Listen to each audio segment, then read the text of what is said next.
여러분, 하인리 법칙이라고 하는 말을 들어보신 적이 있으신가요? 이 산업안전 분야에서 자주 인용되는 원칙인데요, 1대 29대 300의 법칙이라고도 이야기합니다. 큰 사고 한 건이 일어나기 전에는요, 25건의 작은 중간 사고에 그 사고가 일어나고, 또한 사소한 징후나 실수가 300건이 먼저 일어난다고 하는 거예요. 다시 말해서 큰 사고가 어느 날 갑자기 일어나는 것이 아니라 눈에 잘 띄지 않던 작은 실수와 위험 신호가 쌓이고 반복되다가 일어난다는 거예요. 여러분, 이러한 원리는요, 우리 신앙생활에도 그대로 적용이 되더라고요. 믿음이라고 하는 것은요, 특별히 부흥 집회나 성령 체험을 통해서만 자라나는 것이 아니라고 하는 거예요. 어떤 생각을 하느냐, 어떤 말을 하느냐, 어떤 행동을 하느냐, 일상의 삶의 모습 가운데 매일같이 반복되는 작은 선택들이 우리의 영적인 방향을 정하게 되고 견고한 믿음으로 성장하게 되고 결국 또한 열매를 맺게 된다고 하는 거예요. 그러므로 우리는요, 일상 속에서 어떻게 반응해야 될지 진지하게 고민해야 합니다. 왜냐하면 신앙은요, 하루아침에 세워지는 것도 아니고, 신앙은요, 하루아침에 무너지는 것도 아니라고 하는 거예요. 그렇기 때문에 일상에서 늘 깨어 있어야 되고, 정말 작은 사인에도 영적인 분별력을 갖고 민감하게 반응해야 되는 거예요. 왜냐하면 우리의 작은 순종이 견고한 믿음으로 성장하게 하고 인생을 바꿔놓기 때문인 거예요. 여러분, 아인슈타인이라고 하는 분이요, 이런 이야기를 했어요. 같은 일을 반복하면서 다른 결과를 기대하는 것은 어리석은 일이다. 같은 일을 반복하면서 다른 결과를 기대하는 거, 그거 어리석다는 거예요. 그러므로 지금의 결과가 혹시 여러분들 마음에 들지 않는다면요, 원인을 바꾸든지 선택을 바꾸든지 해야 된다는 거예요. 왜냐하면 계속해서 똑같은 방식으로 똑같은 선택을 하게 된다면요, 변화는 일어날 수가 없다 하는 거예요. 여러분, 신앙도 마찬가지인 거 아십니까? 하나님의 뜻보다 내 뜻을 여전히 고집하고 있으면서 왜 내 삶이 변화되지 않지? 혹시 그런 마음을 갖고 있다면 어리석은 거예요. 변화를 원한다면요, 상황이 아니라 내 마음과 내 태도를요, 바꿔야 합니다. 그러나 우리의 삶 속에서 내가 아무리 바꾸려고 해도 내 선택과 상관이 없이 일어나는 일들이 얼마나 많습니까? 지난 한 주간에도 여러분의 삶 가운데 그런 일이 있지 않았습니까? 갑작스럽게 찾아온 질병이 있잖아요. 갑작스럽게 찾아온 고난이 있지 않습니까? 갑작스럽게 찾아온 경제적인 어려움이 있고요, 뜻하지 않은 그 관계의 갈등이 있습니다. 여러분, 이런 상황을 피하고 싶어도 여러분 피할 수가 없더라고요. 내가 바꾸고 싶다고 해가지고 금방 바뀌는 것도 아니라고 하는 거예요. 그때 우리는 어떻게 해야 되겠어요? 불평과 좌절을 선택하는 것이 아니라 하나님의 뜻이 무엇인가, 하나님께서 원하시는 길이 무엇인가 라고 하는 것을 고민하며 하나님 앞에 우리의 인생을 맡겨야 되는 거예요. 그러니까 여러분, 믿음 생활이라고 하는 거는요, 뭘 하느냐라고 하는 것보다 더 중요한 것이 있어요. 뭘 하느냐라고 하는 것보다 무엇을 붙들고 견디느냐라고 하는 것이 더 중요하다고 하는 거예요. 그리고 기도해도요, 즉시 응답되지 않을 수도 있어요. 매일같이 반복되어지는 루틴이 있을 수 있지 않습니까? 그러나 하나님께서는요, 반복되는 기다림의 시간 속에서 우리의 영혼을 단련시키시고 믿음을 성장시켜 주시는 거예요. 마치 이런 거죠.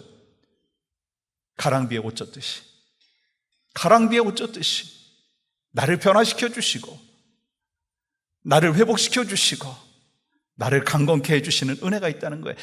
여러분, 분명한 것은요, 일상의 반복 속에서 우리를 성장시켜 주시는 주님의 은혜가 있다고 하는 거예요. 우리가 나누고 있는 이 바울의 1차 선교 여행 중에도요, 비슷한 일이 반복되는 것을 보게 됩니다. 여러분, 지난주 말씀을 기억하시나요?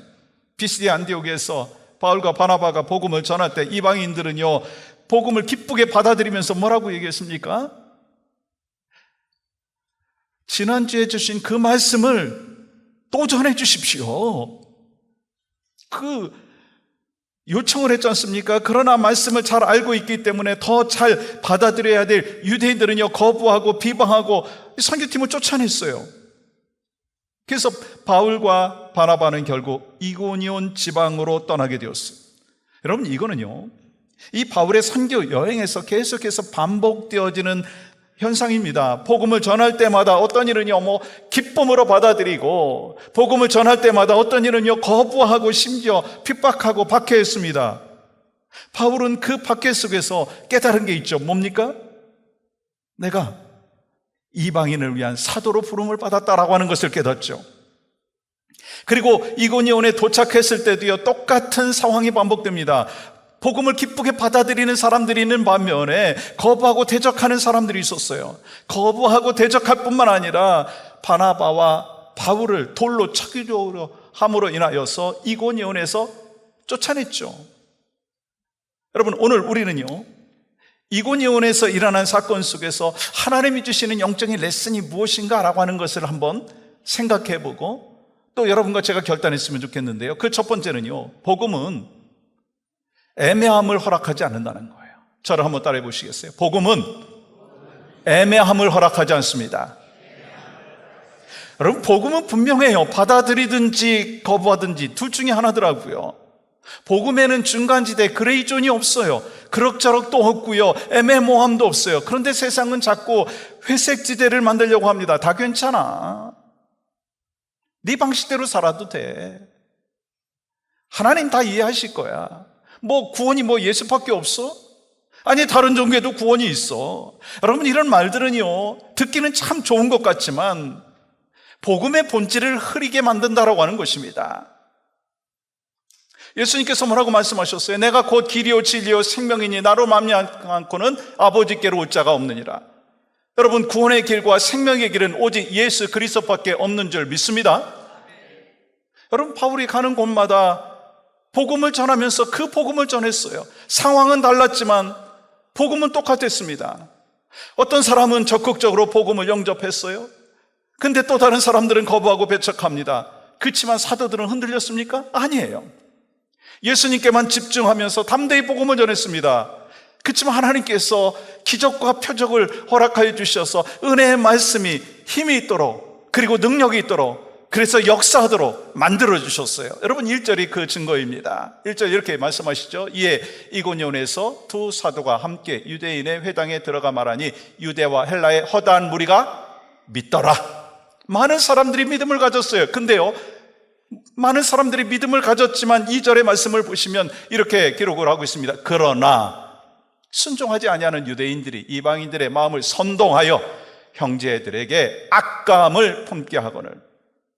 여전히 두 무리로 나누어졌습니다. 믿는 자들과 믿지 않는 자들.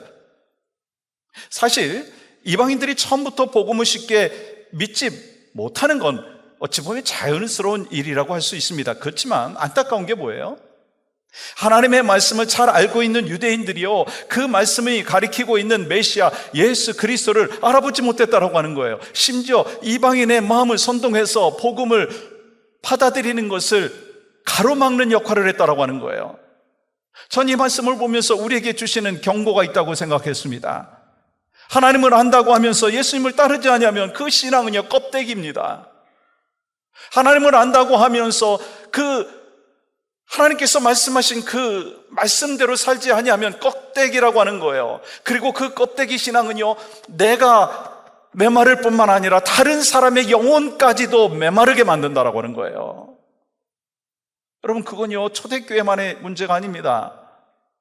21세기를 살고 있는 우리의 삶 가운데 여전히 반복된다는 거예요. 하나님을 안다고 하면서, 하나님을 위한다라고 하면서 편을 가르고 판단하고 정죄합니다. 결국에서 교회 안에 분열과 다툼을 만듭니다. 복음의 통로를 가로막는 거예요. 여러분, 4절 말씀 보세요. 그 시내의 무리가 나뉘어 유대인을 따르는 자도 있고 두 사도를 따르는 자도 있는지라. 결국 무리가 둘로 갈라졌어요. 복음을 믿고 따르는 사람, 그리고 복음을 듣고 놀라운 하나님의 능력을 보고도 믿지 아니하고 반항하는 사람도 있다는 거예요. 여러분, 예수 그리스도를 믿고 구원받은 하나님의 사람으로 살아가면서 하나님의 말씀을 듣고 영접하면 우리 안에 생명과 구원의 역사가 있다라고 하는 사실 여러분 믿습니까? 그렇기 때문에 예수님 만났는데도요 변화가 없다라고 하는 거는요 불가능한 거 여러분 아십니까? 만약에 예수님을 만났다고 하면서 변화가 없다면 두 가지 중에 하나일 것입니다. 그 첫 번째는 뭐냐면 잘못된 복음을 들었기 때문인 거예요. 잘못된 복음을 듣게 되면은요 변화가 없어요. 빛이 임하면 어둠은 어떻게 되게 되어 있어요? 사라집니다. 그런데도 여전히 어둠이 남아있다면 그거는요 진짜 복음의 빛을 온전히 체험하지 못한 거예요. 복음을 잘 들으면 변하게 되어 있어요. 두 번째는요, 만약 변화가 없다면 복음을 스스로 거부했기 때문인 거예요.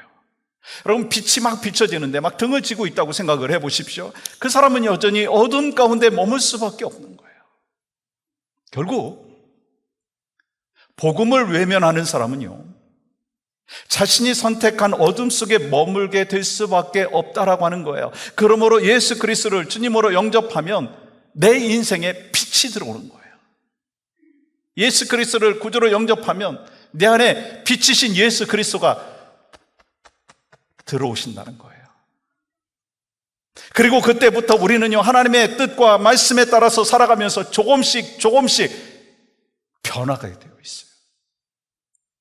근데 중요한 건요, 믿는다고 말하는 것과 실제로 믿고 사는 것은 다르다라고 하는 거 아십니까? 다시 한번 말씀드립니다. 믿는다고 말하는 것과 실제로 믿고 살아가는 것은 달라요. 진짜 믿음이라고 하는 것은 뭐 동의나 감정이 아닙니다. 삶의 방향과 선택을 바꾸는, 어디에까지 이르러야 되느냐면 행동에까지 이르러야 된다라고 하는 거예요. 한 청년이요 오랫동안 꿈꾼 것이 있었어요. 그것이 스카이다이빙 하는 거예요.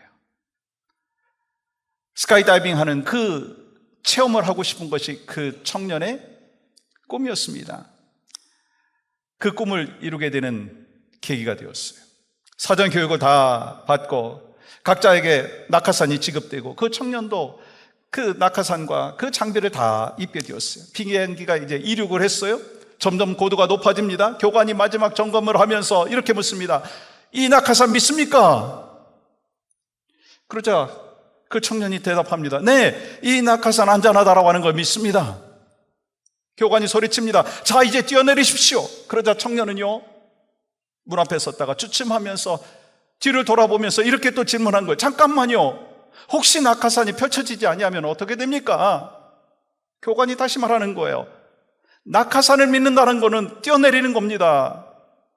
믿는다고 하면서 뛰어내리지 않는다면 그건 믿지 않는 거예요.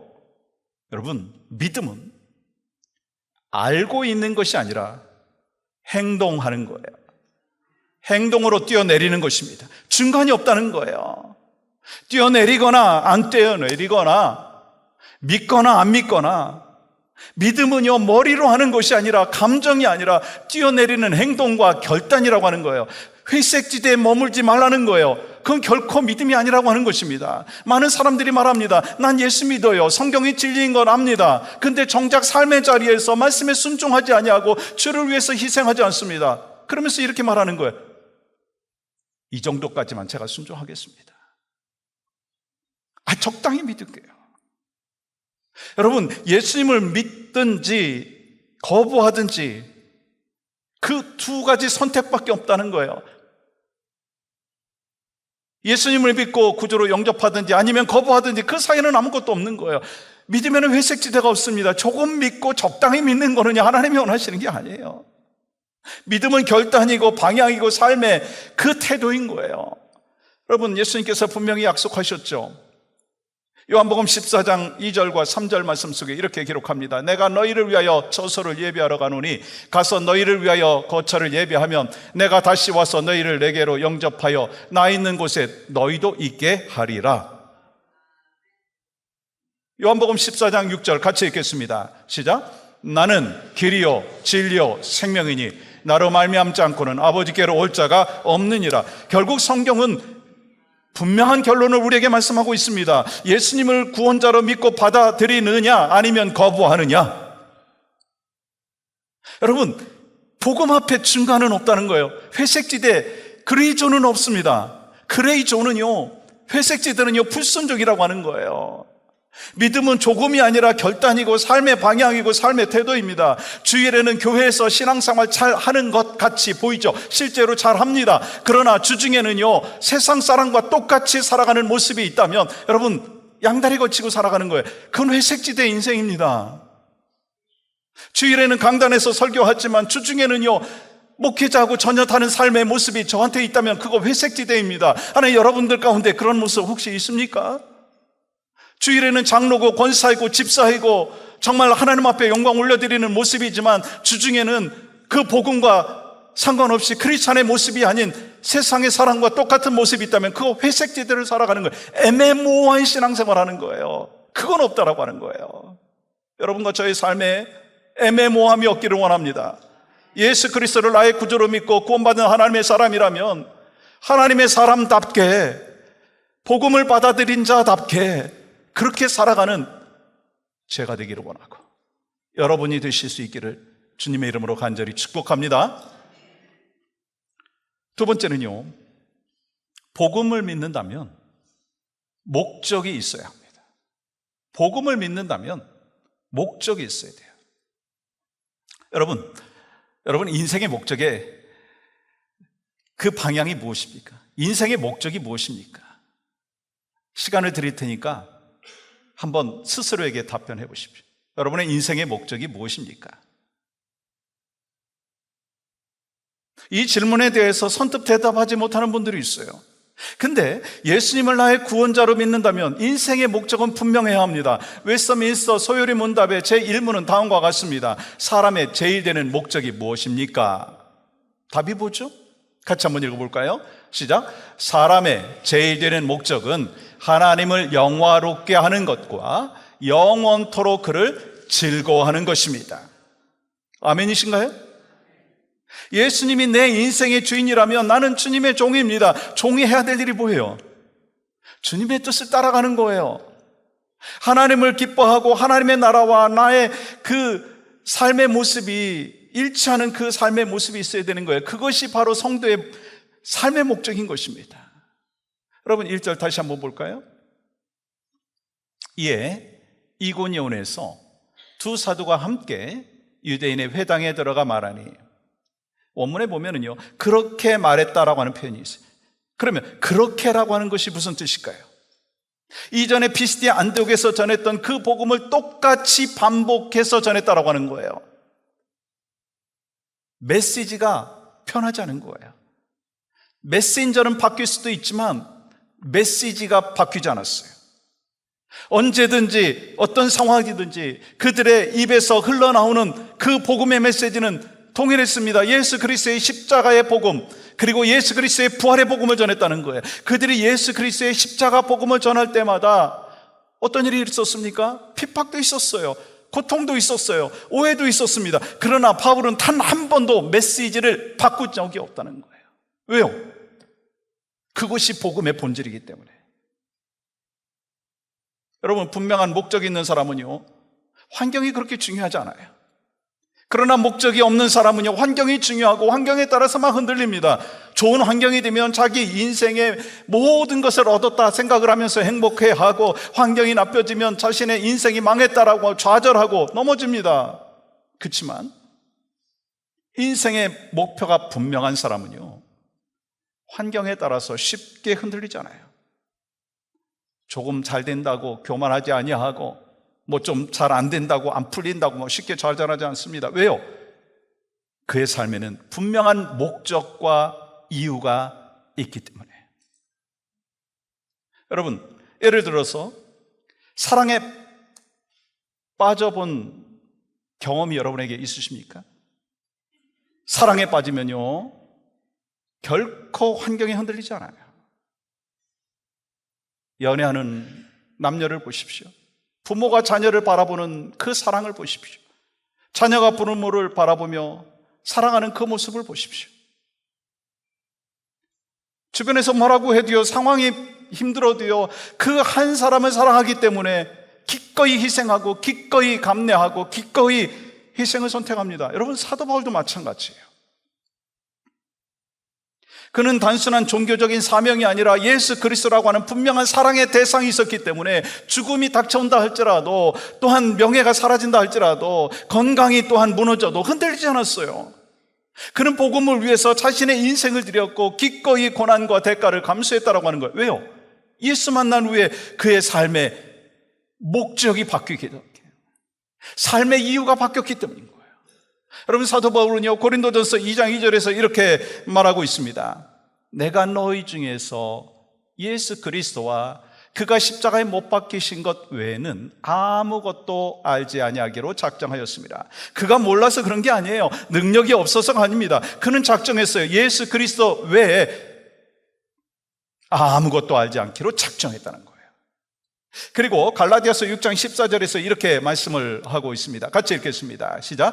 그러나 내게는 우리 주 예수 그리스도의 십자가 외에 결코 자랑할 것이 없으니 그리스도로 말미암아 세상이 나를 대하여 십자가에 못 박히고 내가 또한 세상을 대하여 그러하니라. 사도 바울이요, 자랑할 것이 없는 사람이 아니었잖아요. 최고의 지성인이었습니다. 학문이 있었어요. 열정이 가득한 사람이었지 않습니까? 신약의 많은 책들을 기록할 만큼 탁월한 사람이었어요. 그럼에도 불구하고 나는 예수 이외에 자랑할 것이 없다, 나는 예수 이외에 말할 것이 없다라고 얘기합니다. 그렇다면 우리는 어떤가요? 저는 어떤가 생각해 봤어요. 혹시 하고 싶은 말 다 하고 하고 싶은 행동 다 하는 거 아닙니까?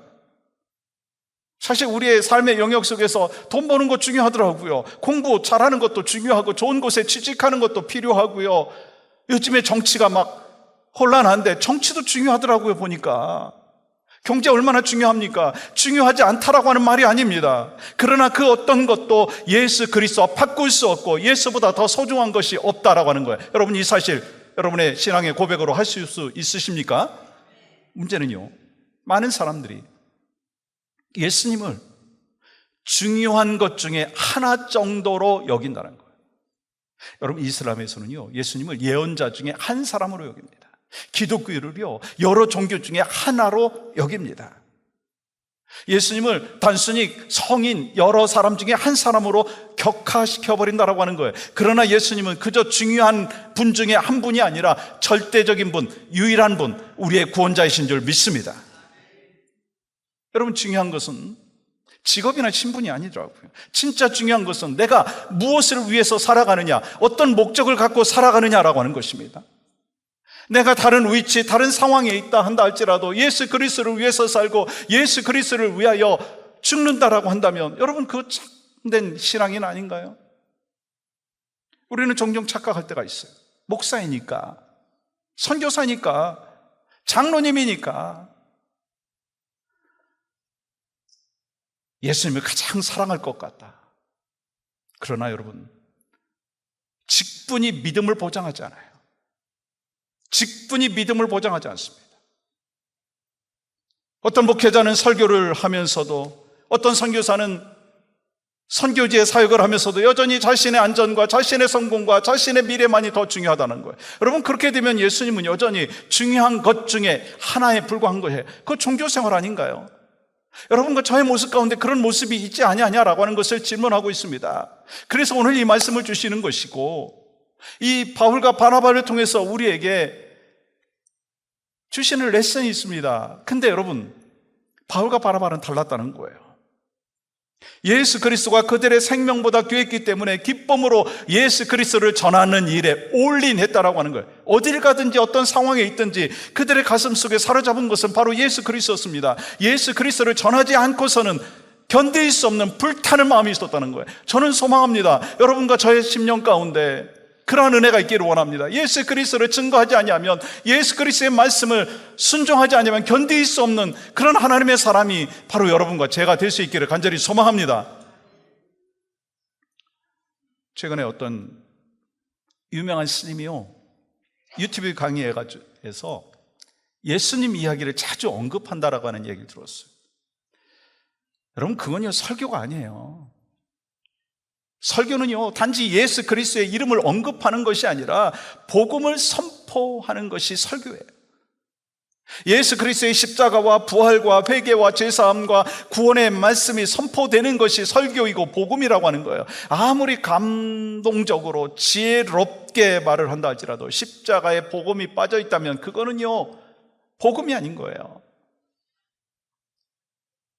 도덕적으로 또 선행을 하고 하는 거 누구나 할 수 있어요. 그러나 복음은 예수 그리스도를 믿는 자만이 전할 수 있다는 거예요. 그러므로 교회는요, 언제나 십자가의 그 부활의 그 역사를 경험하면서 그 부활의 은혜와 십자가의 그 복음을 소유하면서 살아가는 하나님의 백성들이 많아야 되는 것이고, 그리고 그러한 교회가 되어질 때 능력 있는 교회가 되는 것입니다. 여러분, 세미나에서 또 봉사하는 일에서 아무리 잘하고 또 좋은 프로그램이라 한다 할지라도 십자가와 부활이 빠지면요, 그거는 그냥 행사에 불과한 것입니다. 여러분, 유럽의 많은 교회들 아시잖아요. 전통이 얼마나 화려합니까? 건물이 얼마나 화려합니까? 근데 그곳이 텅텅 비어 있어요. 예배당이 텅텅 비어 있어요. 왜요? 복음이 없고 거듭남의 메시지가 없기 때문이 아니냐라고 하는 거예요. 여러분, 기독교 가정에서 태어났다고, 기독교 가정에서 자랐다고 구원받는 거 여러분 아닌 거 아시죠? 내가 예수 그리스도를 인격적으로 만나서 죄사함 얻고 예수 그리스도의 보혈로 하나님의 자녀가 되는 그 은혜와 능력을 경험한 사람만이 바로 구원받은 자인 거예요. 교회는 이 복음을 붙들어야 되는 것이고, 성도는 이 복음을 붙잡아야 되는 거예요. 예수 그리스도의 십자가와 부활, 그리고 그로 인하여 변화받은 삶의 모습이 우리의 삶 가운데 있는 것이 참된 하나님의 백성의 삶의 모습이라고 하는 거예요. 여러분, 목장 모임 하시죠? 목장 모임 하시면서 뭔 얘기를 하십니까? 물론 골프 좋아하시는 분들은 골프 이야기합니다. 또 건강에 대해서 관심 있는 분들은요, 음식에 대해서 얘기합니다. 아주 자연스러워요. 또 필요하더라고요. 근데 그런 이야기들은요, 잠깐이면 충분하다는 거 여러분 아십니까? 지나치게 사생활에 대해서 지나치게 불평과 원망을 하고 자기 자랑을 하고, 여러분 자제하시기 바랍니다. 특별히 정치 이야기는 하지 마세요. 그러다 보면 부부지간에도 싸움이 나고요, 목장 안에서도 다툼이 납니다. 여러분, 그것이 목장 모임의 목적이 아니에요. 공동체 하나됨을 파괴할 수밖에 없다는 거예요. 여러분, 목장은요, 단순히 친목 모임이 아닙니다. 말씀을 나누고 서로의 믿음을 격려하면서 함께 예수님을 닮아가는 그 모임이 바로 목장 모임인 거예요. 그러므로 우리의 말 속에서 예수님이 드러나야 되고요, 복음이 중심이 되어야 한다는 거예요. 그래서 목장 모임 안에서 이런 고백들이 있기를 원합니다. 내가 예수님의 은혜로 이렇게 살았더니 이런 역사가 있었습니다. 내가 예수님의 은혜로 이렇게 한 주간 동안 살았더니 이런 역사가 있었습니다. 주님이 나에게 이런 마음을 주셔서 섬겼더니 이러한 변화가 나에게 있었고, 가정에 있었고, 교회에 있었습니다. 이런 복음 안에서의 간증과 나눔이 있어야지 목장이 은혜가 되는 거예요. 그렇지 아니하고 세상적인 대화를 한다면요, 그 모임에 나갔던 사람도 그 다음부터 안 나갈 거예요. 목장은 어떤 곳입니까? 복음을 듣고 복음을 나누고 복음을 전하는 곳이에요. 성도는 어떤 사람입니까? 복음을 듣고 복음을 누리고 복음을 전하는 사람이에요. 교회는 어떤 곳입니까? 복음을 듣고 복음을 나누고 복음을 전하는 곳입니다. 그렇기 때문에 우리 교회가 해야 될 일은 분명합니다. 십자가와 부활의 복음을 붙들고 선포하고 복음의 그 증인된 삶을 살아가야 한다라고 하는 거예요. 그럴 때 교회는 날마다 성령이 충만한 은혜가 있는 것이고, 목장은 살아나는 역사가 있는 것입니다. 그리고 우리의 삶은 흔들리지 않는 목적을 향하여 달려가는 거예요. 그러므로 우리는요, 이렇게 결단했으면 좋겠어요. 주님, 제 인생의 목적이 하나님께 영광을 돌리고 복음 안에서 영원히 주를 즐거워하는 삶이 되게 하소서. 한번 같이 고백해 볼까요? 시작. 주님, 제 인생의 목적이 하나님께 영광 돌리고 복음 안에서 영원히 주를 즐거워하는 삶이 되게 하소서. 아멘. 본문으로 돌아와서 사도행전 14장 4절부터 7절 말씀 보시면 그 시내의 무리가 나뉘어 유대인을 따르는 자도 있고 두 사도를 따르는 자도 있는지라. 이방인과 유대인과 그 관리들이 두 사도를 모욕하며 돌로 치려고 달려드니 그들이 알고 도망하여 루가우니아의 두 성 루스드라와 더베와 그 근방으로 가서 거기서 복음을 전하니라. 여기서 우리가 붙잡아야 될 메시지는 분명합니다. 복음이 선포되자 반응이 갈라졌어요. 환란이 일어났지만 그들은 어떻게 했어요? 계속해서 복음을 전합니다. 그렇다면 복음으로 변화된, 복음으로 새로운 피조물 된 우리는 어떻게 살아야 됩니까? 어떻게 살아야 될까요? 여러분 7절 보십시오. 우리에게 큰 도전이 됩니다. 가서 복음을 전하니라. 쫓겨난 자리, 낯선 자리, 불편한 자리, 그곳에서 복음을 전했어요. 상황과 장소가 다르지만 그들은 같은 복음, 예수 그리스도의 십자가의 복음, 생명의 말씀을 어디를 가든지 전하는 귀한 삶을 살았다는 거예요. 우리도 그렇게 살기를 원합니다. 저도 그렇게 살기를 원해요. 가정에서, 비즈니스 현장에서, 직장에서, 삶의 자리에서 복음을 전하는 자의 삶을 살아가야 되지 않겠어요? 심지어 억울하고 답답한 상황이라 한다 할지라도, 어떤 상황 속에 있다 할지라도 하나님께서 주신 기회로 여겨라 라고 하는 거예요. 우리 모두가 불평과 원망과 분노로 시간을 흘러보내는 그런 어리석은 자가 되지 않기를 원합니다. 왜 나에게 이런 어려움을 주셨습니까? 라고 질문하는 것이 아니라, 주님, 왜 이 시간과 이 자리를 저에게 보내주셨습니까? 허락하여 주셨습니까? 누구를 사랑하고 무엇을 전하기를 원하십니까? 그것이 바로 우리의 고백이 되길 원해요. 교회는, 성도는 메인터넌스 하는 삶의 모습이 아니에요. 여러분, 교회는 특별히 메인터넌스 공동체가 아닙니다. 교회는요, 복음이 불타오르는 공동체가 되야 되는 거예요. 성령 안에서 목회자나 성도들 모두가 충만한 가운데 그냥 신앙생활 잘하는 분들 잘 유지하게 만드는 거, 거기서 끝내지 말자라고 하는 거예요. 더 힘있게, 더 주님이 원하시는 모습으로 열정을 갖고 하나님이 원하시는 그 방향을 향하여 달려가야 되지 않겠습니까? 아, 저 사람이 크리스찬인지 아닌지 헷갈리게 신앙생활 하지 말자는 거예요. 주일만의 신앙이 아니라 일주일 내내 주님 안에서, 복음 안에서 살아가는 모습이 우리 모두에게 있기를 간절히 소망합니다. 이런 말씀을 정리합니다. 오늘 우리는요, 회색 지대에서 벗어나야 돼요. 그레이존에서 벗어나야 돼요. 뜨뜻미지근한 그러한 신앙인의 모습에서 벗어나야 돼요. 믿는 것 같기도 하면서 안 믿는 것 같기도 한 그런 회색 지대에서 벗어나야 됩니다. 예수님을 믿고 구원받은 하나님의 사람으로서 애매모호한 신앙에서 벗어나라, 주님이 말씀하는 거예요. 중간지대는 없기 때문에. 바울이 박해 속에서 복음을 전했듯이 우리도 어떤 상황 속에서라도 복음을 전하기를 원합니다. 그것이 가정이고 직장이고 심지어 병원에서도, 광야에서도 그 자리가 바로 여러분과 저에게 허락하여 주신 선교지인 것을 기억하며 주님 앞에 다음과 같이 결단하기를 원합니다. 주님, 오늘 제 삶의 모든 자리에 복음을 붙들고 살겠습니다. 가정에서도, 직장에서도, 광야 같은 자리에서도 주님만 전하겠습니다. 그 마음을 갖고 이 시간 결단하며 찬양하며 영광 올려드리기를 원합니다.